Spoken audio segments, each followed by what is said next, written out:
নমস্কার। প্রাণারামের মাধ্যমে সম্প্রচারিত ভারত কথার গ্রন্থিমোচনের 545তম পর্বে আপনাদের সবাইকে জানাই সাদর সম্ভাষণ। মহামতি অনন্তলালের পরম আশীর্বাদে আমরা প্রতিদিন শুনে চলেছি ভারত কথা। আমরা রয়েছি উদ্যোগ পর্বে। শ্রীকৃষ্ণ শান্তি এবং সন্ধি এই দুইয়ের বার্তা নিয়ে যাবেন বলে প্রস্তুত হচ্ছেন হস্তিনাপুরের কৌরব সভায়। তার পূর্বাহ্নে আমরা লক্ষ্য করছি 5 পাণ্ডব ভাই তাদের 5 ধরনের প্রতিক্রিয়া প্রকাশ করলেন শ্রীকৃষ্ণের কাছে। বালক উত্তিয়ের মতো শ্যামা নাট্যাংশে রবীন্দ্রনাথ যে চরিত্রটি রচনা করেছেন সেখানে বালক উত্তিয় তিনি শ্যামার প্রেমে বালক মুগ্ধ। এতটাই সে নিবেদিত প্রাণ যে সামান্যতম সুযোগে শ্যামার এতটুকু কটাক্ষ, এতটুকু ভালো কথা কিংবা তার প্রতি একটু দৃষ্টি দান উত্তিয়কে আরো আন্দোলিত করে তোলে। উত্তিয় আরো বেশি করে বাধা পড়ে যায় শ্যামার প্রেমে এবং শ্যামা সেখানে উত্তিয়কে ব্যবহার করেন। পার্থক্যটা এখানে এটাই, সহদেব তার সমস্ত বলবীর্য পরাক্রমী ভাইদের তুলনায় তেমন কোনো উল্লেখযোগ্য চরিত্র নন, কিন্তু তিনিও দ্রৌপদীর অন্যতম স্বামী, কনিষ্ঠ স্বামী, এবং দ্রৌপদীর প্রতি তার প্রণয়, তার ভালোবাসা কিছু কম নয় এবং সেটা সে প্রকাশ করতে সদাই ব্যাকুল। এবং এখানে আমরা লক্ষ্য করেছি দ্রৌপদীর সাথে সহদেবের যত না দাম্পত্য স্বামী এবং স্ত্রীর সম্পর্ক, তার থেকে অনেক বেশি যে কোনো কারণেই হোক না কেন অনেকটা অপত্য স্নেহ রয়েছে এই দুইয়ের মধ্যে। কিন্তু সহদেব দ্রৌপদীকে ভালোবাসেন এবং তিনি সবসময় চেষ্টা করেন দ্রৌপদীর মনোমুগ্ধকর কিছু করার, তার ভালো কিছু করার, তার পছন্দের কিছু করার, এবং সেখানে দ্রৌপদীর কৃপা কটাক্ষ সহদেবের কাছে মহার্ঘ। যাই হোক, এর মধ্যে আমরা যাচ্ছি না। এবং এই যে মুহূর্তে সহদেব এবং তাকে সমর্থন করে বৃষ্ণি যাদব গোষ্ঠীর বৃষ্ণিবীর সাত্যকী কথা বলে উঠেছেন, সমর্থন, বিপুল সমর্থন জানিয়েছেন সহদেবকে। আমরা দেখেছি সিংহনাদ করে উঠেছে সভা, যে সভা ক্রমশ স্তিমিত হয়ে আসছিল দুর্যোধনের বিপক্ষতায়। যুধিষ্ঠির, ভীম, অর্জুন এবং নকুলের শান্তি প্রস্তাবের পরিপ্রেক্ষিতে সেখানে সভা উত্তপ্ত হয়ে উঠল সহদেব এবং বৃষ্ণিবীর সাত্যকীর বচনে। এর মধ্যেই আমরা লক্ষ্য করছি দ্রৌপদী প্রবেশ করলেন এই আলোচনার মুহূর্তে। এখানে দ্রৌপদী তিনি পঞ্চ পাণ্ডবের একতমা স্ত্রী।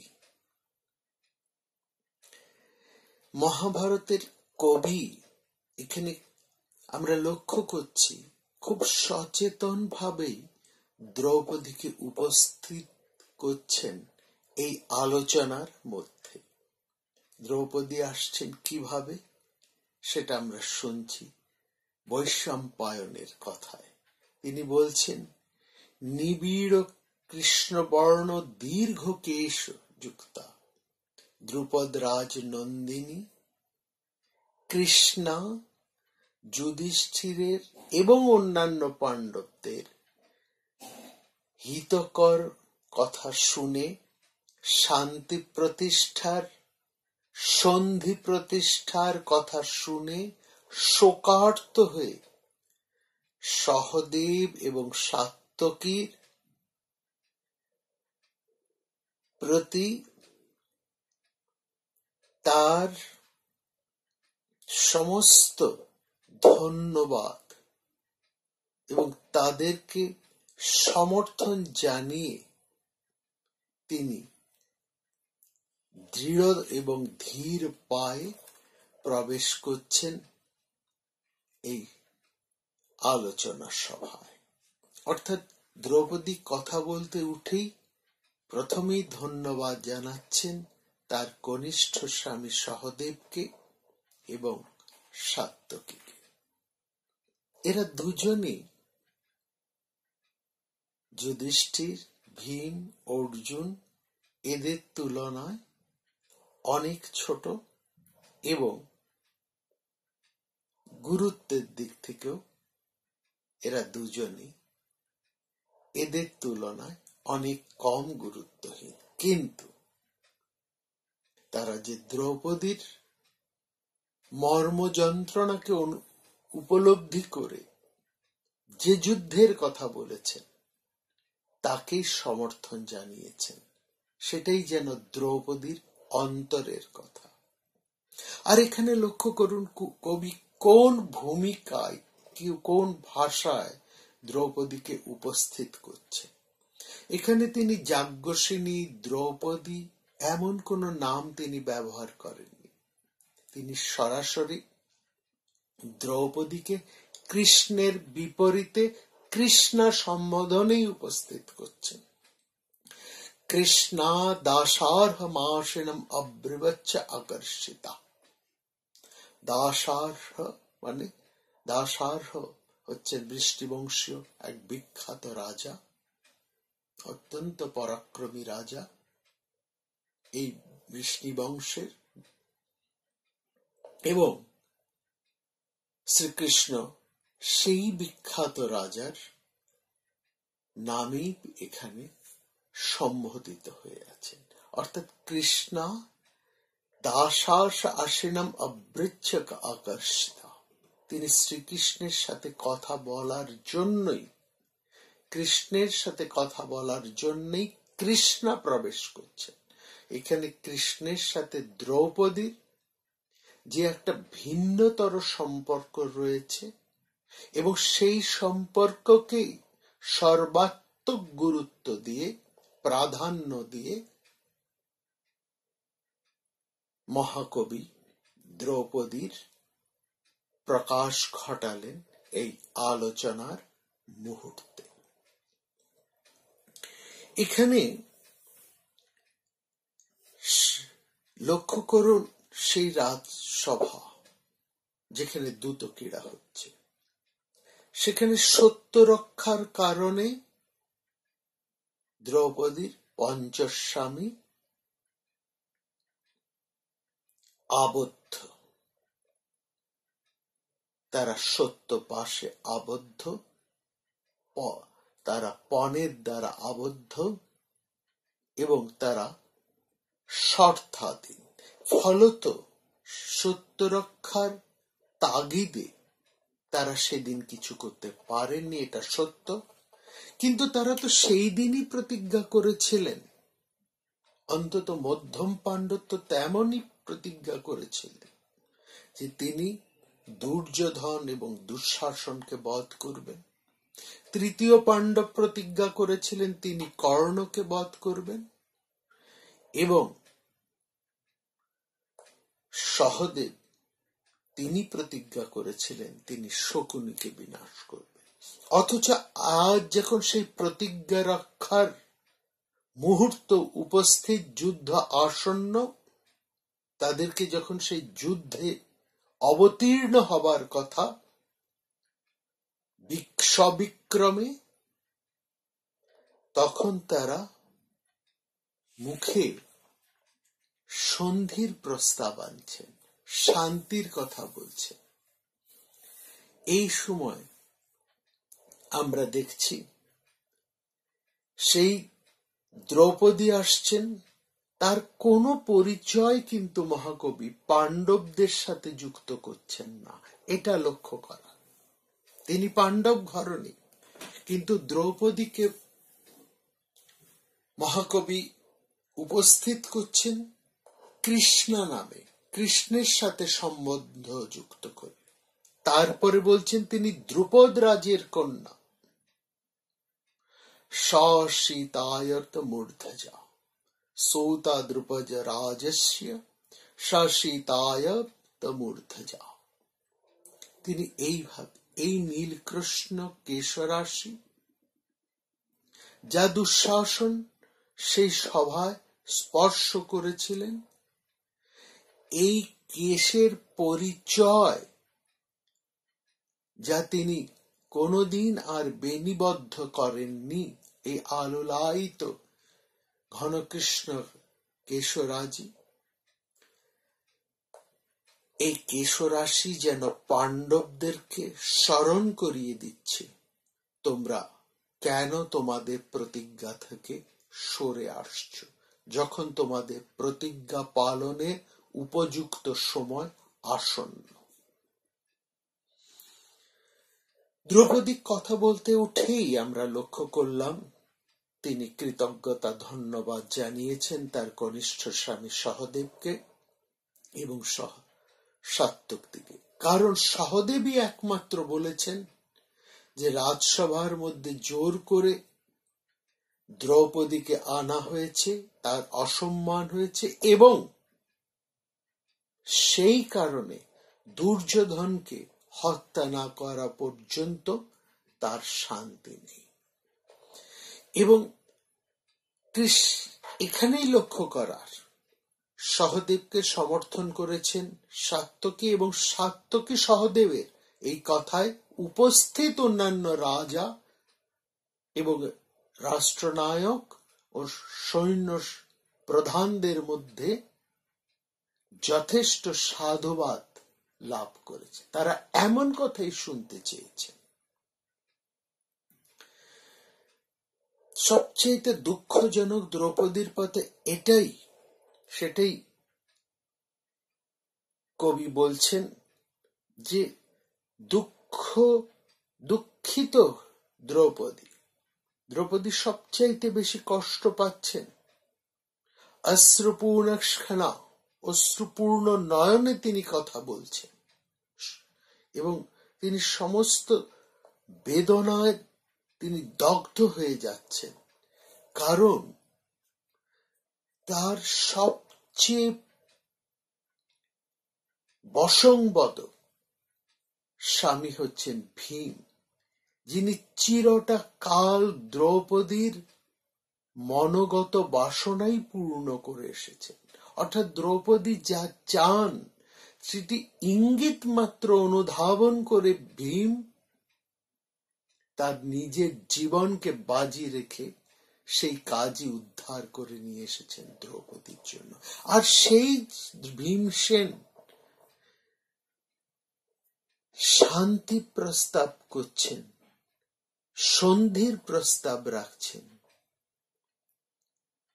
এটাই দ্রৌপদীকে সবচাইতে বেশি দুঃখিত করেছে, বেদনাহত করেছে। দ্রৌপদী প্রথমেই কিন্তু তার নিজের কোনো কথা বললেন না।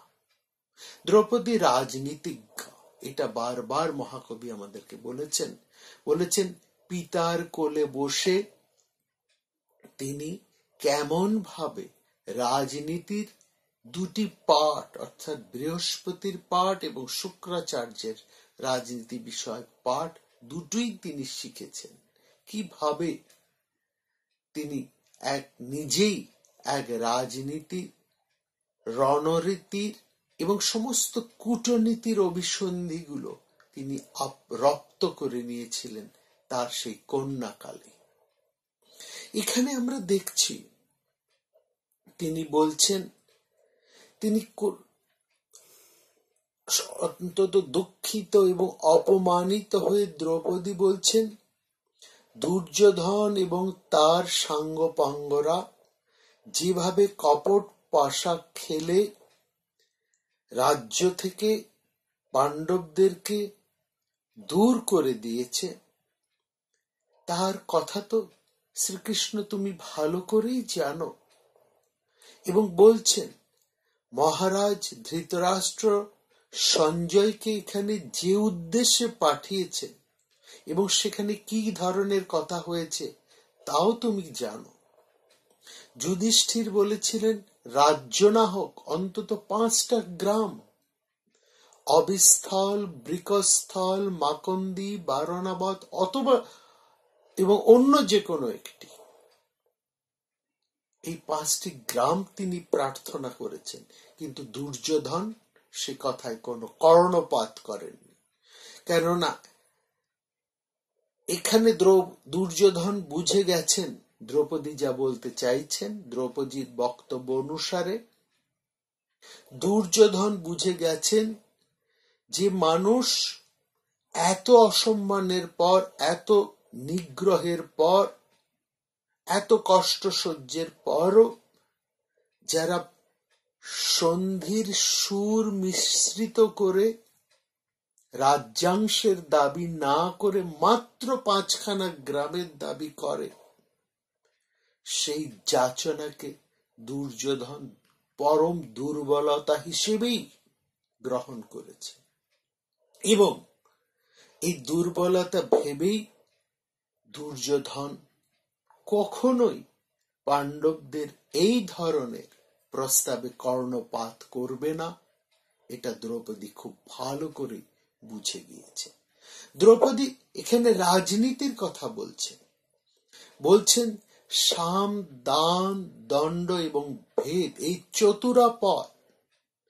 চতুরাপয়ের মধ্যে সন্ধি প্রস্তাব কখনোই, সামের প্রস্তাব কখনোই দুর্যোধনের সঙ্গে করা উচিত নয়। এবং কৃষ্ণ তুমি ভুলেও সেই প্রস্তাব দুর্যোধনের কাছে রেখো না।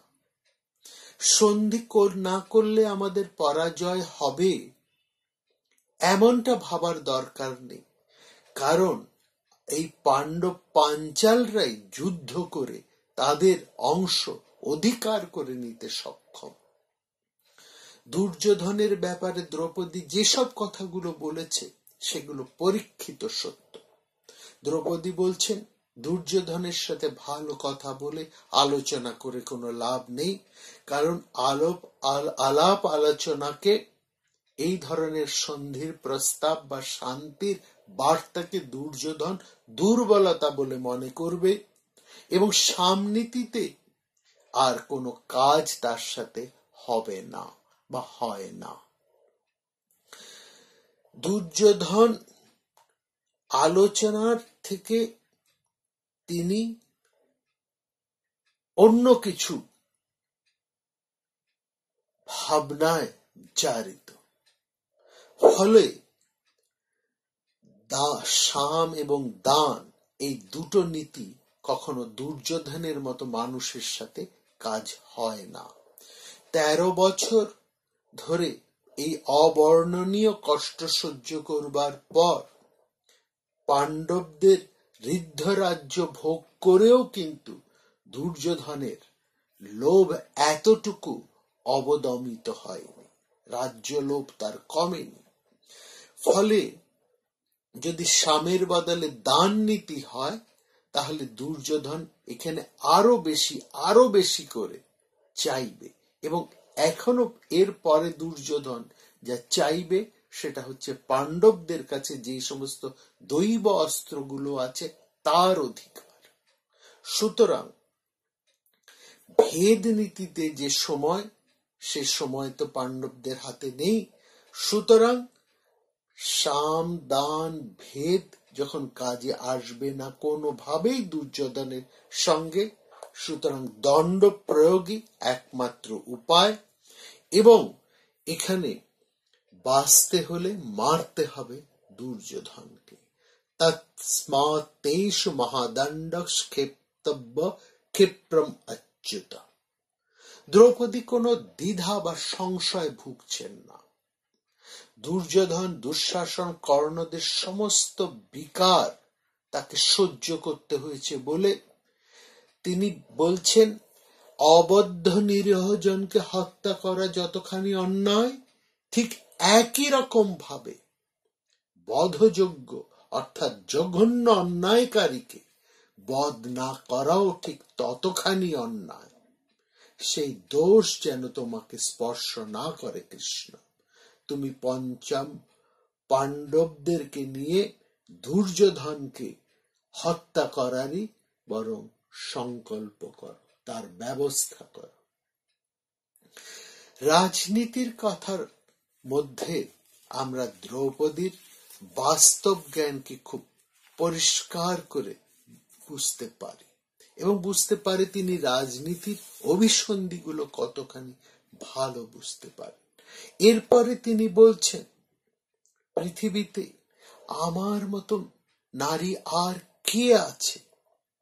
কাতু সীমন্তিনী মাদ্রিক পৃথিবাবাস্তি কেশব। এখানে বলছেন সীমন্তিনী, অর্থাৎ সীমন্তিনী হচ্ছে যার স্বামী আছে, সীমন্তে যিনি স্বামীর জন্য সিঁদুরের রেখা পড়েন। অর্থাৎ দ্রৌপদী বলতে চাইছেন তিনি নাথবতী হয়েও অনাথবৎ। বলছেন কাতু সীমন্তিনী মাদ্রিক পৃথিবীমস্তি কেশব। আমার মতো দুর্ভাগা সীমন্তিনী নারী আর কে আছে? বলেই তিনি বলছেন, আমি যজ্ঞবেদী হতে জাত, আমি দ্রুপদ রাজের কন্যা, ধৃষ্টদ্যুম্নর ভগিনী এবং আপনার প্রিয় সখী। সৌতা দ্রুপদ রাজস্য বেদী মধ্যাৎ সমুত্থিতা, ধৃষ্টদ্যুম্ন ভগিনী তব কৃষ্ণা প্রিয় সখী। ধৃষ্টদ্যুম্নস্য ভগিনী তব কৃষ্ণ প্রিয় সখী। এখানে জোর দিচ্ছেন, অর্থাৎ আমি যজ্ঞবেদী থেকে জন্মেছি, অর্থাৎ বিশাল এক সংকল্প থেকে আমার জন্ম। কি সেই সংকল্প? না তার পিতা সংকল্প করেছিলেন রাজা দ্রুপদ, তাকে যে অসম্মান করা হয়েছে, কৌরবেরা যে অসম্মান করেছে, তার রাজ্যকে হরণ করে অন্যায়ভাবে ঠিক তার উপযুক্ত প্রতিশোধ নেবার জন্যই তিনি কেবল দ্রোণ নয়, দ্রোণের সাথে সমগ্র কুরু রাজ্যকে তিনি শেষ করে ফেলবেন। এই সংকল্প হতেই তিনি সন্তান বলে গ্রহণ করেছেন শিখণ্ডীকে, বা আশ্রয় দিয়েছেন শিখণ্ডীকে। শিখণ্ডিনী হচ্ছেন সেই অম্বা, যিনি ভীষ্মের মৃত্যু বীজ। তিনি এমনই দুই সন্তান লাভ করেছেন, ধৃষ্টদ্যুম্ন এবং দ্রৌপদীকে, যারা পাণ্ডবদের পক্ষভুক্ত হয়ে কৌরবদের জন্য ভয়ঙ্করতম বিষ অহিসমান। সুতরাং তিনি সেটাকেই স্মরণ করে বলছেন, আমি দ্রুপদ রাজের কন্যা এবং বেদী, যোগ্য বেদী হতে আমার জন্ম। অর্থাৎ এক ভীষণ প্রতিশোধের স্পৃহা হতেই পিতা জনক আমাকে কামনা করেছিলেন। যেভাবে তিনি এই সন্তান ধৃষ্টদ্যুম্নকে লাভ করেছেন, একই সংকল্পে তিনি আমাকেও লাভ করেছেন। আমি সেই ধৃষ্টদ্যুম্নর ভগ্নী এবং আপনার প্রিয় সখী। এই যে আপনার প্রিয় সখী ভগিনী তব কৃষ্ণ প্রিয়া সখী, এইখানে তিনি কৃষ্ণের উপরে একটা বিশাল চাপ সৃষ্টি করছেন, উল্টে এক মানসিক চাপ। বলছেন কৃষ্ণর আমি আপনার প্রিয় সখী। এই সখিত্বের বন্ধনের যে মূল্য, যে গুরুত্ব, এখানে দ্রৌপদী উচ্চারণ করছেন কৃষ্ণের কাছে, সেই গুরুত্ব এতখানি, এবং যার জন্য আমরা শুনেছি সেই বনপর্বে কৃষ্ণ বলছেন দ্রৌপদীর কাছে আমার ঋণ বেড়েই চলেছে, বেড়েই চলেছে। আর এখানে লক্ষ্য করতে হবে এই কৃষ্ণ এবং কৃষ্ণার সম্পর্ককে, এটি দুটি সাধারণ নরনারীর সম্পর্ক মাত্র নয়, সখিত্বের সম্পর্কের মধ্যে আবদ্ধ হয়েও কোথাও যেন কৃষ্ণ এবং কৃষ্ণা এই দুজন এক অন্যতর ভিন্নতর এক রৈখিক সম্পর্কে আবদ্ধ, যেখানে কৃষ্ণার অসম্মান, অপমান শ্রীকৃষ্ণের নিজের অপমান, এবং সেটাই আমরা এখানে লক্ষ্য করব কৃষ্ণের আগামী কথা। এখানে বলছেন দ্রৌপদী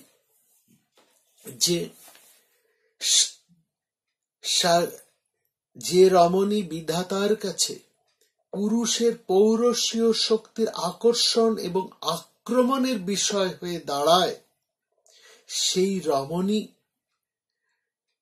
কৃষ্ণের সাথে এক সম্বন্ধ গৌরবে যে আবদ্ধ হয়ে আছে, এই দুটি কিছুতেই মেনে নিতে পারছেন না দ্রৌপদী, এবং এই দ্রৌপদীর অন্তর জ্বালাই কিন্তু কৃষ্ণকে অন্যভাবে অনুপ্রাণিত করেছে এই মহাযুদ্ধে প্রবর্তিত হতে, মহাযুদ্ধে যুক্ত হতে।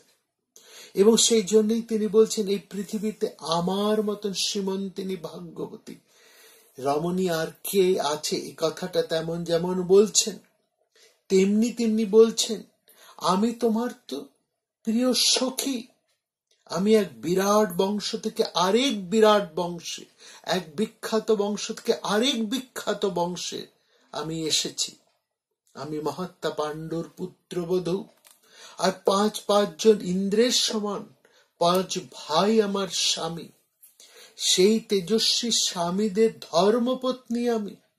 এই 5 স্বামীর ঔরসে 5টা ছেলে আছে, যারা ধর্মত সৌভদ্র অভিমন্যুর সমান। আবার লক্ষ্য করুন, তিনি কৃষ্ণের সাথে নিজেকে সম্বন্ধযুক্ত করছেন। সৌভদ্র হচ্ছেন সুভদ্রা পুত্র, অর্থাৎ অভিমন্যু। অভিমন্যু যেমন কৃষ্ণের প্রিয়, তার ভগিনীর সন্তান হিসেবে, ঠিক একই রকম ভাবে দ্রৌপদীর 5 সন্তানও কৃষ্ণের কাছে একই মাত্রায় উপস্থিত। এবং দ্রৌপদী বলছেন তুমি তো তখনও মরে যাওনি কৃষ্ণ, সেই আমি, সেই পঞ্চবীর স্বামীর সামনে আমি কি অসম্মানিত হয়েছি। দুঃশাসন এসে আমার চুলে মুঠি ধরে রাজসভায় নিয়ে গেছে। পশ্যতাং পাণ্ডবপুত্রাণং তৈ জীবতি কেশব, তুমি বেঁচে আছো, তারপরেও আমাকে, তোমার প্রিয় সখী হওয়ার সত্ত্বেও আমাকে এই অসম্মান সহ্য করতে হয়েছে। এবং এখানে আমরা লক্ষ্য করছি মহাকবি এই শ্লোকের মধ্যে দুটো বিখ্যাত কথা বলছেন যে কৃষ্ণ এখানে প্রতিজ্ঞা বাক্য উচ্চারণ করবেন দ্রৌপদীর এই কথার পরে, এবং দ্রৌপদী তার সমস্ত দ্রবীভূত হৃদয়ের নয়ন জল বিসর্জন করতে করতে তার নিজের স্তনযুগলকে সেই নয়ন জলে সিক্ত করে বাষ্পরুদ্ধ কণ্ঠে বলছেন যে তিনি কাঁদছেন কৃষ্ণের সামনে দাঁড়িয়ে। দ্রৌপদীর অশ্রু জল, তার অসম্মান, তার বেদনা এবং তার কথা, তার সম্বন্ধ গৌরব, কৃষ্ণকে আমরা লক্ষ্য করলাম এক ভয়ঙ্কর প্রতিজ্ঞায় আবদ্ধ করতে।